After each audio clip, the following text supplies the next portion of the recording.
ऐलोली शहरात लहान भावाने आपल्या मोठ्या भावाची चाकूने भोसकून हत्या केली आहे। हत्येनंतर आरोपीने बनाव रचत भावाला कुणीतरी मारल्याचा आव आणला होता, मात्र पोलिसांनी अवघ्या काही तासातच हत्येचे गूढ उकलत आरोपी भाऊ नागेश लाखेला अटक केली आहे। वडिलोपार्जित संपत्तीत वाटेकरी नको म्हणून लहान भावाने मोठ्या भावाला संपवल्याचे पोलीस तपासात उघड झाले। काँग्रेसच्या भ्रष्टाचाराच्या निषेधार्थ भाजपने आज नांदेडमध्ये निदर्शने केली। शहरातील फुले दाम्पत्याच्या पुतळ्यासमोर एकत्रित जमलेल्या भाजप कार्यकर्त्यांनी काँग्रेस विरोधात जोरदार नारेबाजी करत निदर्शने केली। यावेळी काँग्रेस नेत्यांच्या प्रतिमेला काळे फासत निषेध नोंदवण्यात आलाय।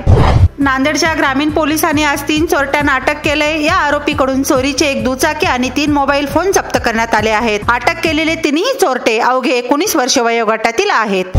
शक्तीपीठ महामार्गावरून शेतकरी नेते बच्चू कडू यांनी सरकारवर टीका केली आहे। सरकार शेतकऱ्यांच्या कर्जमाफीसाठी पैसे नाहीत म्हणतंय, पण शक्तीपीठ महामार्गासाठी घाई केल्या जात असल्याचे बच्चू कडू म्हणाले आहेत। एका शक्तीपीठामध्ये किती पैसा आता वेगळ्या मार्गाने राज्यकर्त्याकडे येईल ते फार महत्त्वाचं आहे। म्हणून इकडे 25,000-30,000 कोटीचं कर्ज माफ करायला सरकार म्हणतं पैसे नाही आणि शक्तीपीठाची मात्र घाई करत आहे। तर लोकांची मागणी आहे असं पण नाही आहे, पण त्याच्यातलं जे काही शक्तीपीठ निर्माण करताना कोणाचं पीठ कोण दळून म्हणजे खाणार आहे ते फार महत्त्वाचं आहे।